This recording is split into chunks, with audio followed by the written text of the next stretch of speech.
Hello, welcome back to my channel, and today we're taking a look at Elite Dangerous. Now this is a game from 2015 and it is technically a space simulator. I would want to say, you know, these two titles, Star Citizen, Elite Dangerous, are kind of clashing between the communities, but I do believe that, you know, majority of the players could agree on the fact that these games are exactly for the sake of exploration of space, you know, like get some hotels, get some joysticks, get out there, do stuff and live the best of your life. Now, when it comes to this game, since it's rather old, requirement wise it's not over the top. Now the game has been updated throughout the years, multiple patches, multiple ads and DLCs, but so far, at least judging from the Steam page, the requirements are exactly the same as they were when the game launched. So for the minimum requirements, the game wants NVIDIA GTX 470 and for recommended GTX 770. Now granted, this is before 4K became, or 2K became, a norm, so to be fair, I do believe that when this game launched it was one of those very hard to run.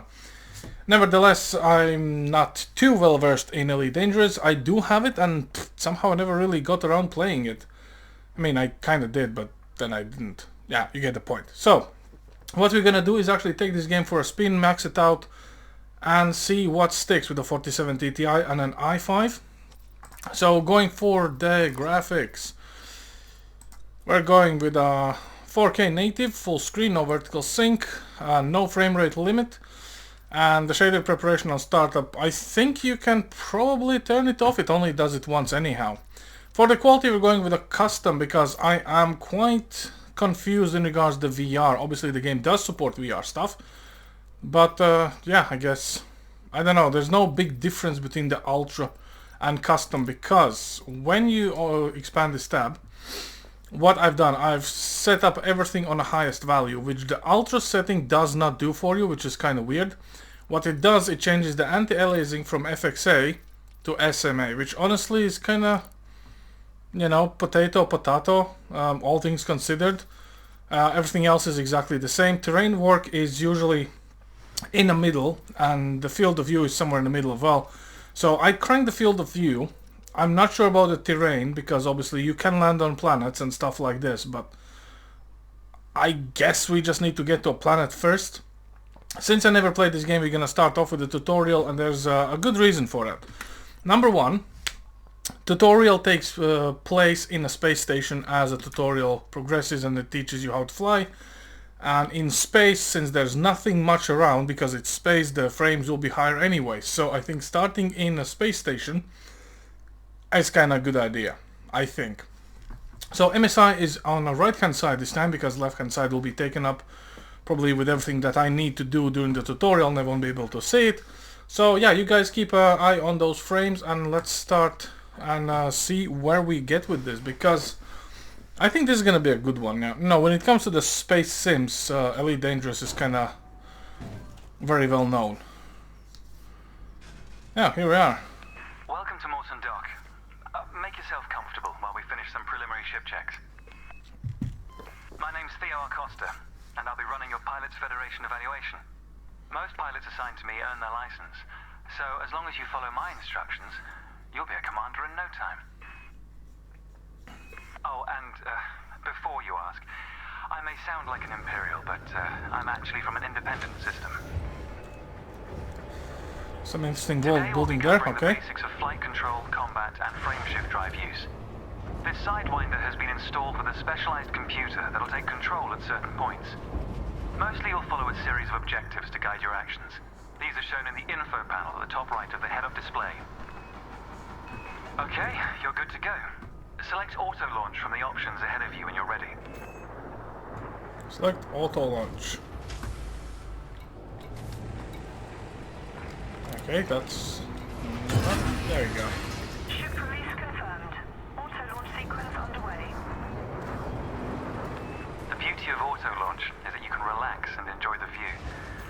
One of the ways that technology allows us to appreciate the good things in life. Other applicants this looks amazing. But this isn't a race.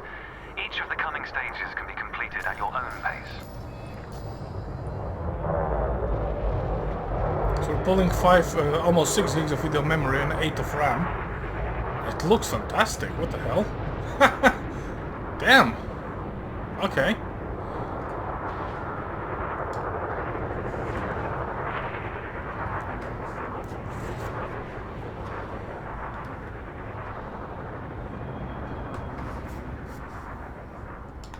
I mean, honestly, this is not bad at all.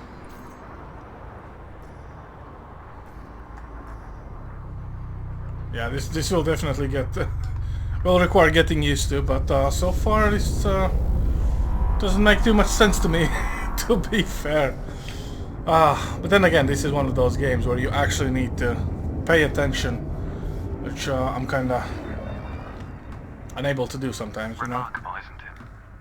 For so long, humanity gazed up at the stars in wonder. We're not distracted by one of Earth's many wars. And now, we glide between them without a second thought.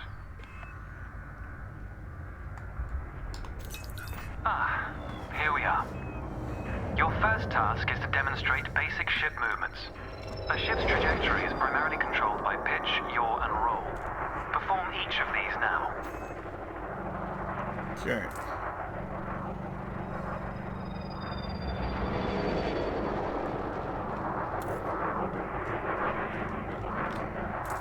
Good. Now increase your throttle to accelerate forwards.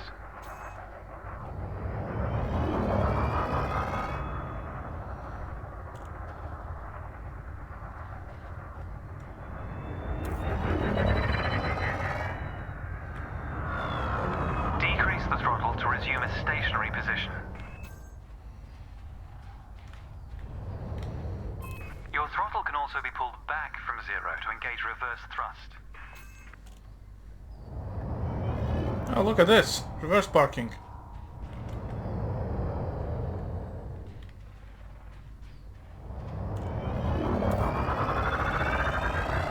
As before, push the throttle in the opposite direction to cease moving. Inputs confirmed. Looks like you've got the hang of individual controls. Let's see if you can put them all together. Your next task is to guide your ship through a series of checkpoints. Head towards the course, following the target indicator. The course weaves through an orbital structure and is designed for the novice pilot. As you know, there's no up in space, but yeah, this will kind of will take a little bit of you getting used to.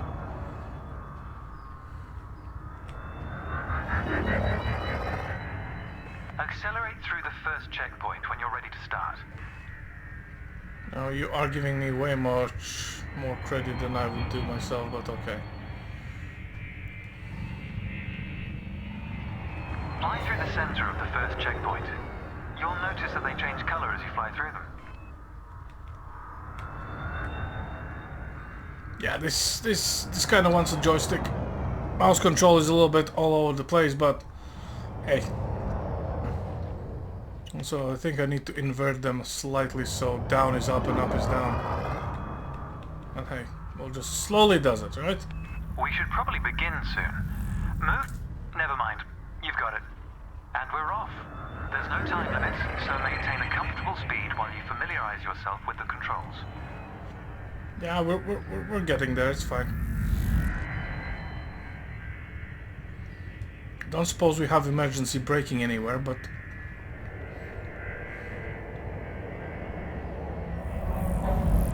rolling and pitching together is the most efficient way of turning rapidly.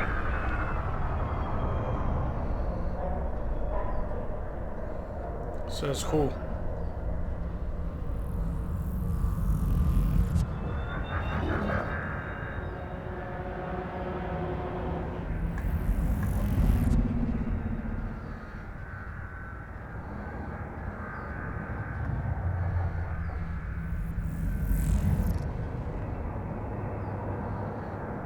I think so far we're doing pretty okay-ish.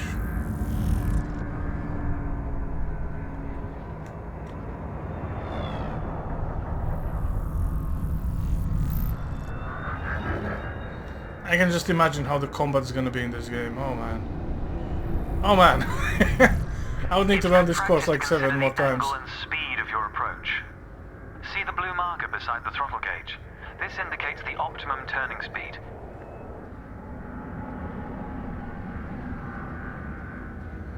Okay, Mr. Instructor, I'm literally trying not to die here. You know, you could ease up on the commands here, but you know, I'm listening.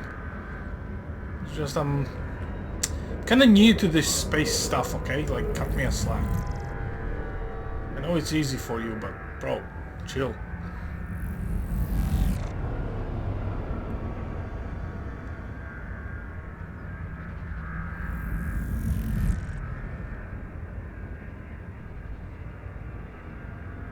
"13 out of 21. Oh, come on, man.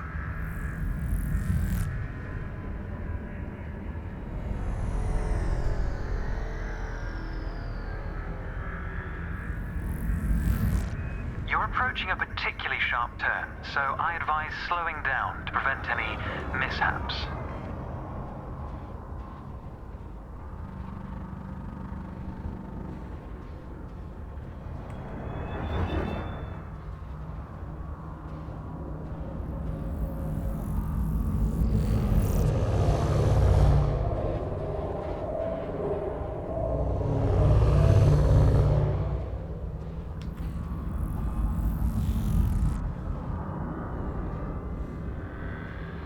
I hope I'm gonna get a pilot's license after this.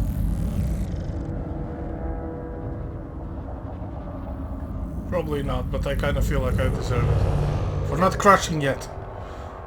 Okay.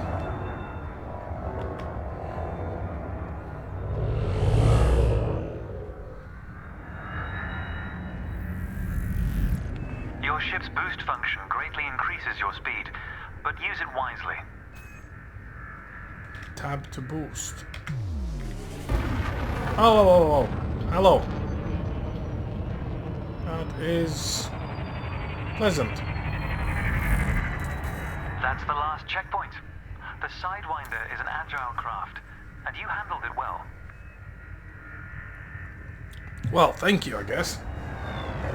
A new icon has appeared on the sensor display in the center of your dashboard. This represents a nearby beacon, which you'll soon scan as part of your evaluation. Target the beacon before we continue.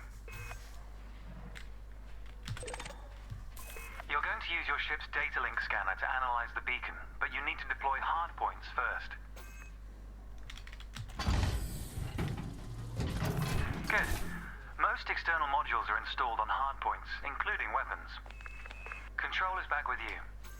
The beacon is relatively small, so you'll need to position yourself close to it.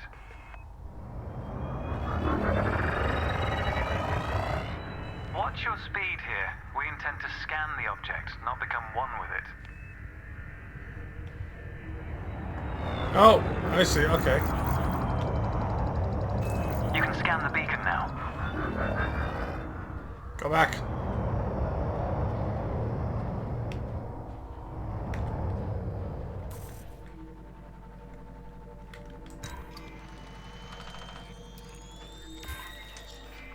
Well done. The data link scanner is a versatile tool that connects with network interfaces and various data points. You need to move to another area of this star system to continue your assessment, pilot. Rather than travel for the next year using your thrusters, you can employ the ship's frameshift drive to increase your speed by a few orders of magnitude. First, ensure that the ship is correctly secured. Your landing gear, cargo scoop, and hardpoints must all be retracted. When you're ready, throttle up and engage Super Cruise. J to charge? Charging. Okay. Ready to engage. 3,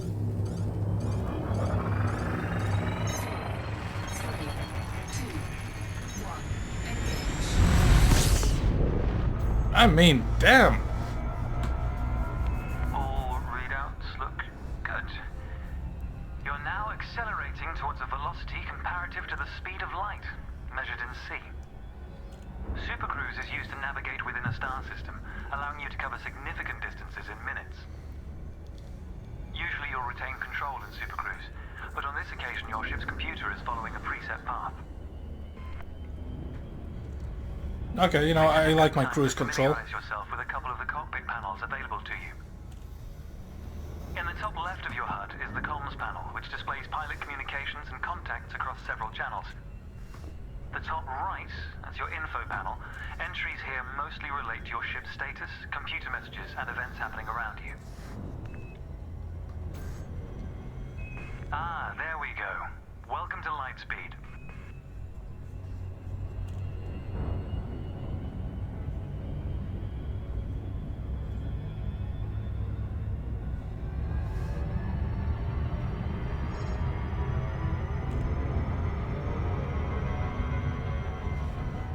Do I need to slow down? Hey. Watch the distance and speed markers on the dashboard. These are used to help you accurately disengage at your destination.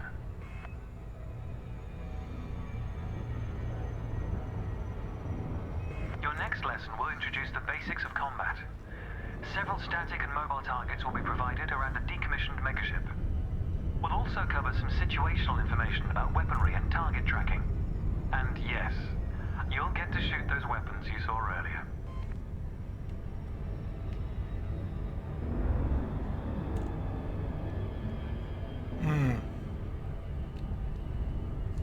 I need to start taking notes on this. Jesus, I already forgot something. Astronomical bodies have a gravitational effect on the FSD, reducing your ship's speed. The closer the body, the greater the effect.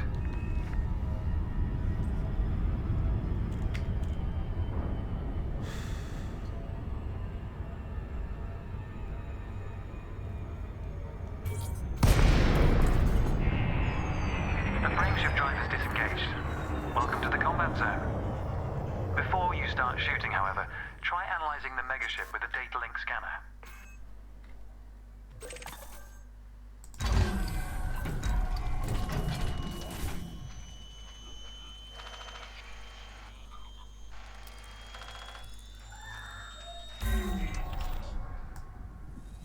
Well done.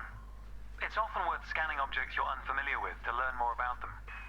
Next, you need to activate your weapons by cycling to a different fire group. You'll notice that your weapons are now listed on your HUD. Fire groups allow you to manage your hardpoints efficiently. Let's begin the combat evaluation. Destroy several of the canisters. Okay. Shooting should be easy, right? All weapons have an effective range, so you may need to move closer here. Thrusters are particularly useful for navigating around large structures. Why not give them a try? Your cannon will automatically reload until the ammunition supply runs out. Meanwhile, your laser will fire until the capacitor is depleted, at which point it will need to recharge.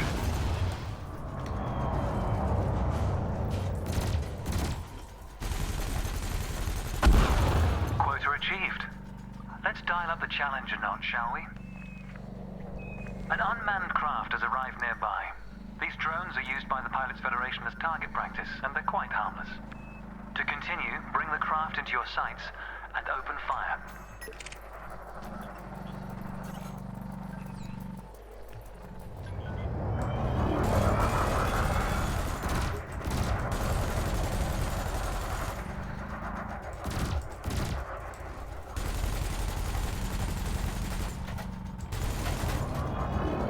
Is it before or yeah, it says before the station.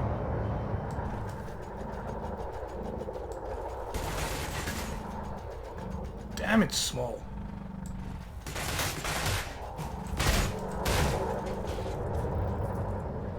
No, it was behind the station. I knew it. There it is.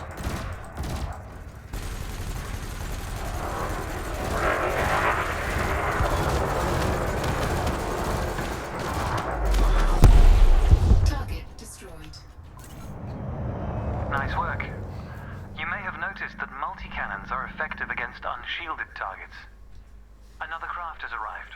This one is fitted with a shield generator. Helpfully, your burst laser is a thermal weapon, which excels at stripping away a target's shields. Okay. Turn and burn. Now I know what's what, to an extent. I recommend targeting your opponent during combat. Noted.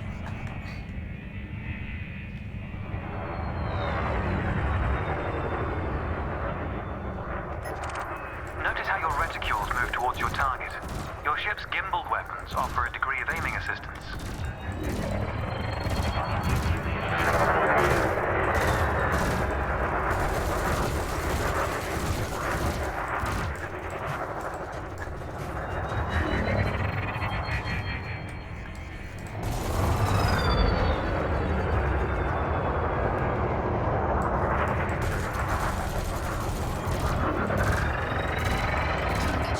There's got to be a way to match the speed of my target.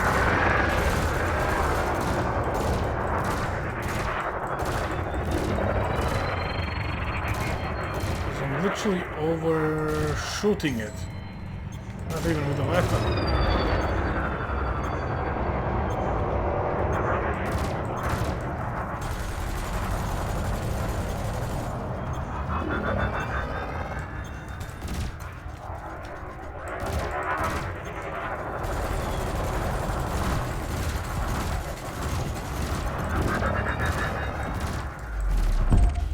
Target destroyed. Consider me impressed. Your final target has dropped into the area. This time your opponent will fight back, but its damage capability has been greatly reduced. Your target will not react until it registers shield damage. Engage when ready. Okay.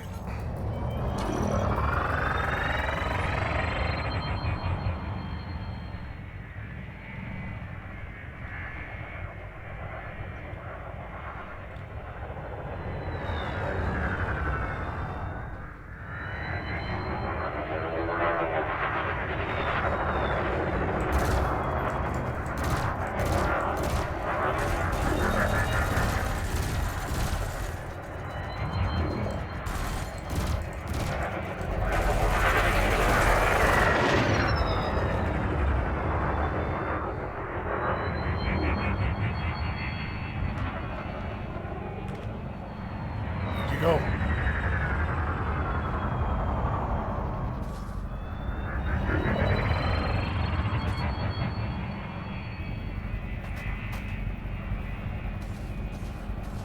Now it's behind me.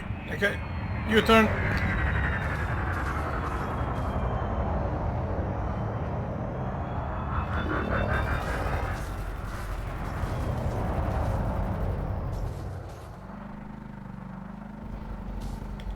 Still behind me somewhere.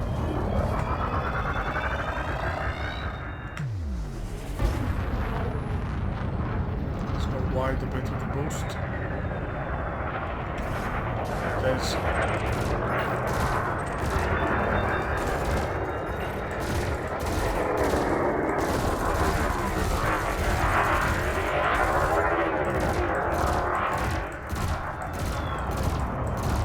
Target shields offline.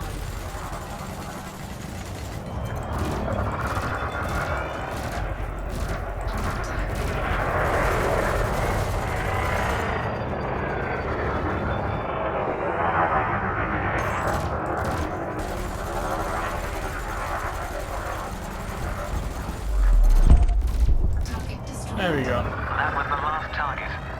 Even if you're planning on a peaceful career, understanding the basics of combat is vital for a pilot's long-term survival. For advanced combat information, you should refer to the pilot's handbook, which we'll cover in more detail soon. The next step of your evaluation involves a hyperspace jump to a neighboring star system. On this occasion, your ship's computer has selected your destination for you. We'll cover selecting destinations manually soon. The mass lock indicator on the bottom right of the dashboard is active. This means a large object is in close proximity, preventing you from engaging the FSD. To resolve this, throttle up to move a safe distance away from the megaship. Remember, you can boost to temporarily increase your ship's speed.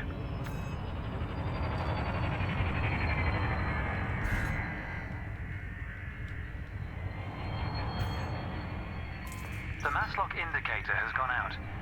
When you are ready FSD. Cannot comply. Okay. Right, I need to remove the hard points. Frameshift drive charging.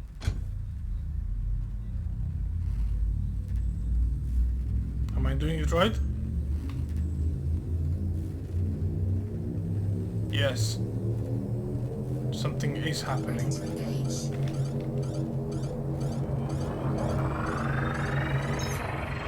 3, 2, We're going home, Chewie. Oh, damn, this is nice.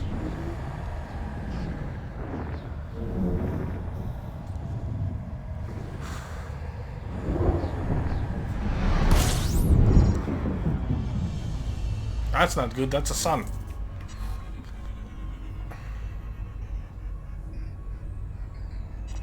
That's a Technology has sun. made the task of leaping between star systems appear trivial. Never let this simplicity distract from the marvel humanity has achieved. Your next stop is Quello Station. This time we'll employ the Supercruise Assist module to guide your approach. Open the external interface panel to your left and select the Navigation tab. Okay. Highlight the starport in the location list and then select Supercruise Assist. It's the second option.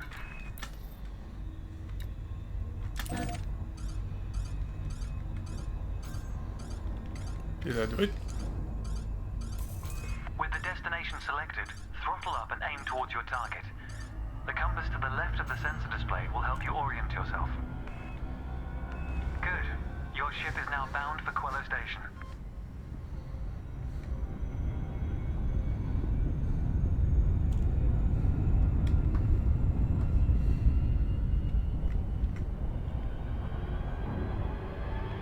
Okay, you know what? I think... Let's take a moment to review the interface panels either side of your chair.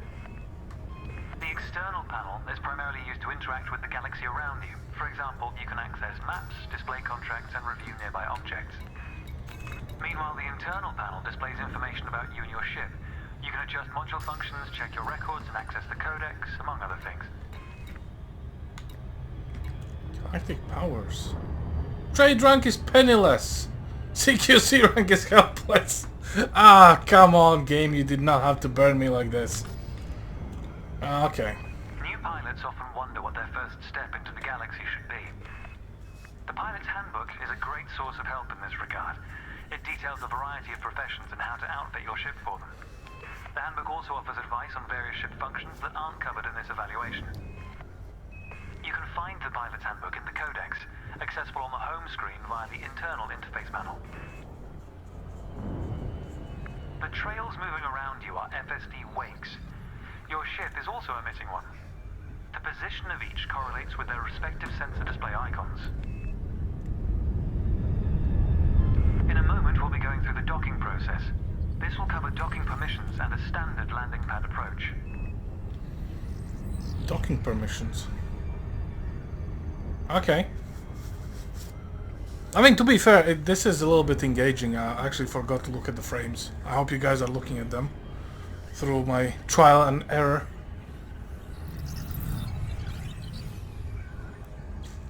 But yeah, I can see why people are playing this.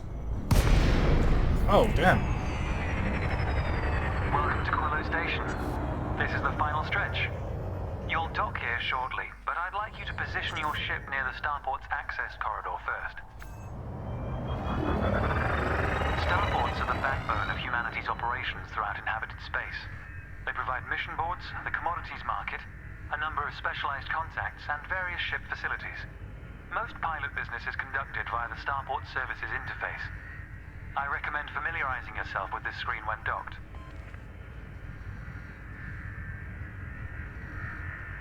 We're doing pretty well. It's almost like flying a real plane. Ease off the throttle and hold position here. Oh, and try not to block the access corridor. We'll be using the docking computer for this landing. You can always dock manually in future, of course, but practice in a training simulation first. Whichever method you use, all ships must seek docking permission before approaching a landing pad. To request docking permission, open your external interface panel and select the Contacts tab. Then select Quello Station in the list, followed by Request Docking in the information panel.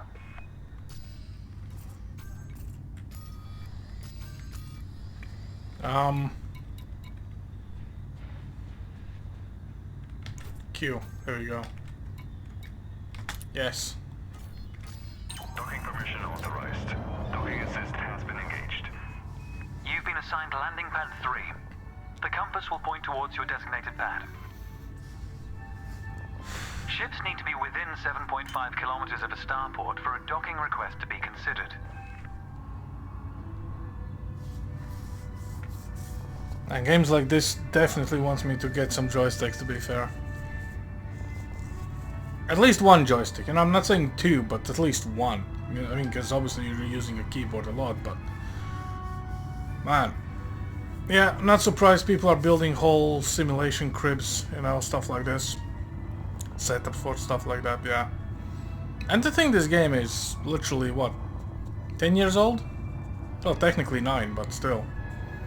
It launched on Steam in 2015. I do believe it was out there before, but hey.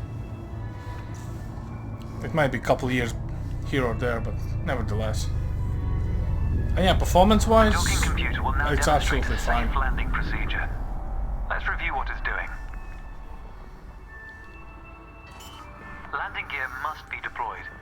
The related dashboard indicator lights up if this has been done. Landing gear deployed. There's landing gear and everything.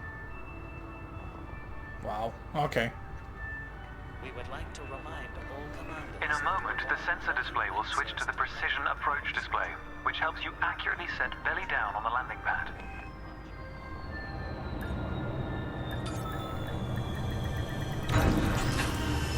Docking procedure complete. Engaging pad restraints. Let's get your ship ready. Congratulations, Commander. Your evaluation has been successful, and a license is being assigned to you as I speak. We just need to finalize your credentials. Enter the hangar to exit this evaluation. Please ensure you have received Right, authorization so before entering the docking bay. I would want to say this is the Elite Dangerous, running 47 TTI and i5, and yeah, to be fair, the frames are kinda all over the place when you expect it, really.